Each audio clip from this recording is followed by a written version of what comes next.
Hey everyone, it's time to Nephis and chill, and we're going to be switching up some things in this DPS guide to see if you may like an experimental style of me explaining how to get to the number you see in the thumbnail or the video title, along with the fact that in this video I'll first go over what the DPS rotation should look like, as I believe that's the most critical part to getting high DPS no matter the class, no matter the build. How we got that DPS with what build, and also how to get high numbers in actual trials as well, rather than hitting the dummy and saying, okay, that's it. After that, I'll go over the alternative sets, skill bars, and champion point slottables you can use if you need to use something else apart from the single target setup for your hybrid Necromancer DPS due to circumstances or scenarios as of update 33, otherwise known as the Ascending Tide DLC. If you learned anything from this video, definitely like the video and subscribe to the channel to see more things ESO, as we've recently gone full time on the channel and will appreciate any support you can give. Now let's go over the rotation here. So on the pre-buff part, it's basically where we just, okay, before we start the fight, let's cast the skill, and we're going to actually cast Channeled Acceleration first, then swap it out roughly 18 meters in game, away from the target if possible. And of course we'll pop a potion, and we'll go over the potion later, and that's pretty much it for the pre-buff. For your opening rotation, you have to cast the following skills in order as you start walking up to the target by the time you cast Deadly Cloak. So first, you cast Skeletal Archer, still at your starting point, then you cast Deadly Cloak. As you summon Blast Bones, you start moving up to your target, and then you cast Scouting Rune as well as you keep moving up to your target, and then finally cast Shooting Star as you finish walking up to your target. After Shooting Star, you should cast the following skills on the target: Carve, Blast Bones, Detonating Siphon, Stampede, Blast Bones, Barb Trap, Avid Boneyard, Blast Bones, Deadly Cloak, Mystic Orb, Blast Bones, Carve, and Skeletal Archer.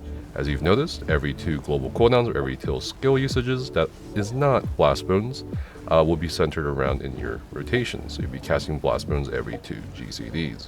After this initial sequence, try to maintain uptimes on all of your damage over time effects as best as possible. I know that a lot of people like the idea of static rotations, but with a dot rotation, yielding the highest DPS output at the moment on Necromancer this patch, you're just going to have to kind of play Dance Dance Revolution with some of the durations of these skills. If you see that your skills have not finished their cooldowns yet, start spamming Detonating Siphon and Scalding Rune in that case. Especially important as well is that you don't lose the stacks of Carve you built up, as that's a significant DPS loss.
The execute rotation for your Necromancer class is very simple actually. All you have to do is stop casting Barb Trap once your target is at 5 to 6% of its health, and simply continue maintaining your dots up until the target is dead. If you have the option to do so, which we'll also go over in this next video, simply spam Detonating Siphon if corpses are available.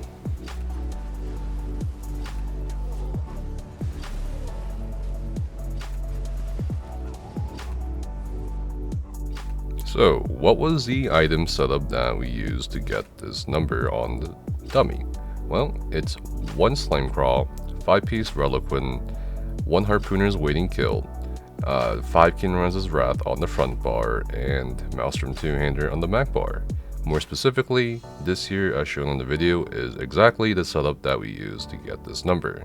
As you can see, we only have one light armor piece with slime crawl, and everything else with harpooners and reliquin is going to be medium armor, all divines, all magic enchantments.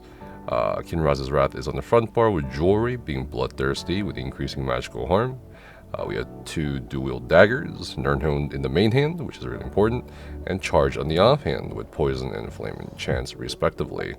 And of course on the back bar, it's going to be Perfected Merciless Charge, which is Maelstrom 2-hander, and it's going to be a great sword with Infused, with a weapon damage or Berserker enchant on the back bar.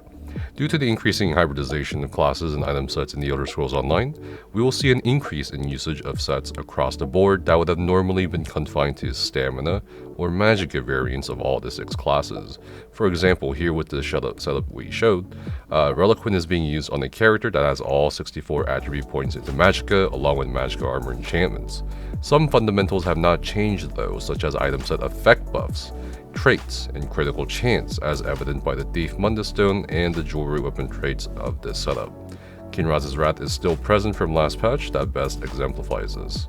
All offensive stats now scale off of your highest stats. For example, your offensive stats can now scale off of weapon damage, max magicka, and weapon critical all at the same time, as long as each one is the higher of the respective 2. So vice versa, you can have spell critical being higher than weapon critical, max stamina, and spell damage, making the offensive stats scale, as confusing as that may seem, or as strange as that may seem to some of you. One thing to note for the jewelry enchantments is that it could either be spell or weapon damage this patch depending on raid compositions and trials. If you have a Templar offering minor sorcery that boosts spell damage, then you'll go with spell damage. If you don't have a Templar and naturally already had the minor brutality from a Dragon Knight DPS or a tank that boosts weapon damage, you'll go with weapon damage. Potions wise, it's the same case and will often go towards whichever resource you may need more of. Heroism pots will certainly be consideration, at least for raids due to igneous weapons from Dragon Knight, but on a dummy parse like this, you're probably just going to be using Essence of Spell Power or something of the like. Note that a Nirnhoned one-hander weapon must still be in the main hand slot as mentioned previously. For skills, let's go over it. On the front bar we have Deadly Cloak, Detonating Siphon, Stalking Blastbones, Barbed Trap, Avid Boneyard, Flawless Dawnbreaker as the ultimate. Back bar we do have the Mystic Worm, we have Stampede, we have Carve, Scouting Rune, Skeletal Archer, and Shooting Star. And for the champion points, it's going to be your typical green and red CP for general situations, although if you keep watching the video or go to the build page linked on the ESO University website, you'll see that the slotables can be situational, and there are indeed alternative slotables for fitness, especially depending on the content. Warfare slotables have not really changed from update 32 to update 33. We do still use Biting Aura, Backstabber, Master at Arms, and Thaumaturge for the best single target DPS possible. And as promised, here is a actual raid parse from an actual trial. This is going to be Yonakrin hard mode on the Veteran Sunspire. And as you can see from the pre-buff / opening rotation of this hybrid Necromancer DPS, we're doing the exact same thing as we would on the dummy, moving forward in increments as we're about to cast skills. Once we reach the boss, we don't cast Stampede, we still cast Carve first.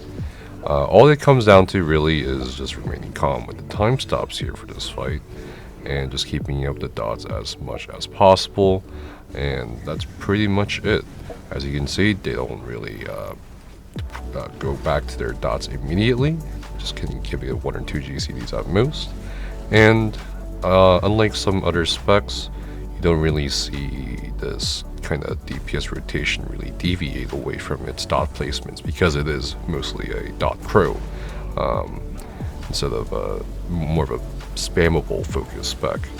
So you're going to see at 75%, or rather at 77%, 78%, or 53%, or 28% when Yonakrin's about to fly up, whereas most classes with spammables would keep spamming while letting their dots run out. We don't really see too much of that with the Necromancer apart from the detonating siphon spam. But yeah, that's pretty much it. As you'll see, it's pretty much a dummy. This fight is of course not exactly the best in terms of showing, oh, what will you do if you need to roll dodge or handle the new mechanics in the new trial in on the high LPTS for Dreadsail Reef on hard modes. But this is just to show that there's a lot of people out there who think, oh, you only just do this rotation on dummy and you can't apply it in real race scenarios, but of course that's not true. You still need to learn the fundamentals of why you're doing DPS rotation to understand when you should do it, and this video right here is a clear demonstration of that concept in practice. But yeah, that's pretty much it. Enjoy the rest of this Parse.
For this last part of the video, I'll be going over alternative setups, which will include Trash, 4-man, Solo Arena, and support DPS setups. For the Trash setup, or AOE setup as it's known, we'll have Veladreth or Stormfist, Souls on Torment, Burning Spell Weave on Jewelry and Backbar, just so you can proc for the weapon/spell damage, and double dual daggers from the Black Rose Prison. And your skill bars will be as shown on the screen: Whirling Blades, Detonating Siphon, Stalking Blastbones, Camouflaged Hunter, Deadly Cloak, and Driving Chaos, which is one of the most red, the dual ultimate. We also do have on the back bar Avid Boneyarn, Unstable Wall of Elements, Proximity Detonation if you can time it, Channeled Acceleration, Necrotic Potency, and Pestilent Colossus.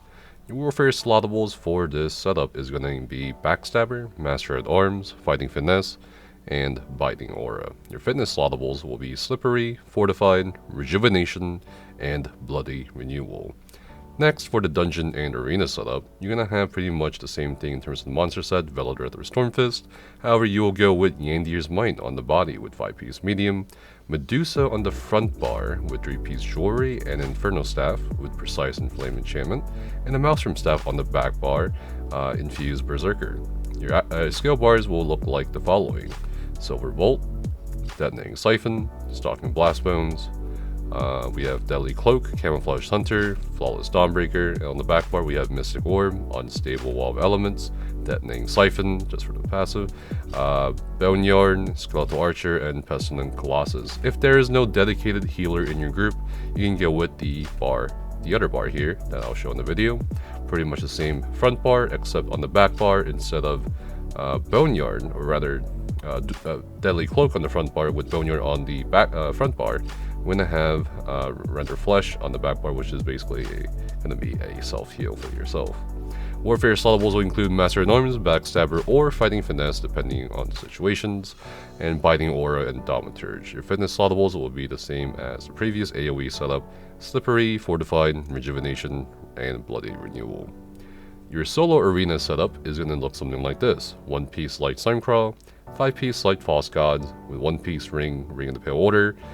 We also do have Soul Zahn, 1 body, 2 jewelry, because Ring of the Pale Order is a jewelry slot, and we have Inferno Staff on the front bar for Soul Zahn, which will make the Soul Zahn 5-piece effect active, so long as you kill things on your front bar. And we have the Maelstrom Staff on the back bar, Infused, Berserker. And your skill bar for this setup is going to look like Crushing Shock, Mystic Siphon, Stalking Blastbones, Silver Leash, Camouflaged Hunter, Flawless Dawnbreaker, and on the back bar it's going to be Mystic Orb, Wall, Boneyard, Channel Acceleration, Skeletor Arcanist, and we have Destruction Staff Ultimate on the back bar.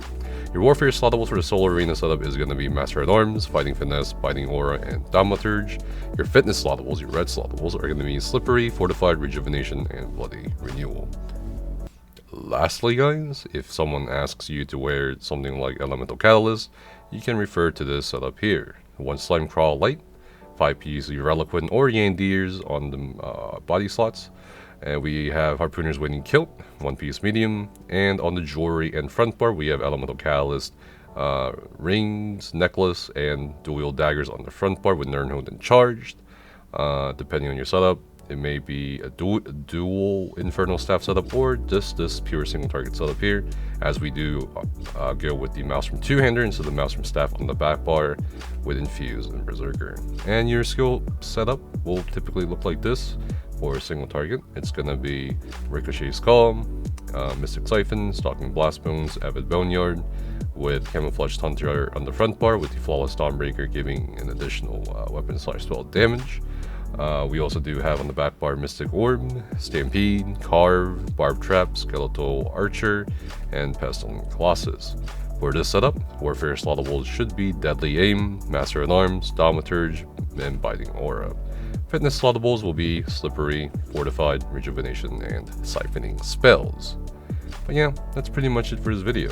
Let me know if you guys have any questions about the Necromancer DPS class in ESO for this patch down in the comments below. If you want to go look over the written guide, it is linked in the video description down below. Thanks so much for your support, and I'll see you guys next time. Stay safe, have fun, bye.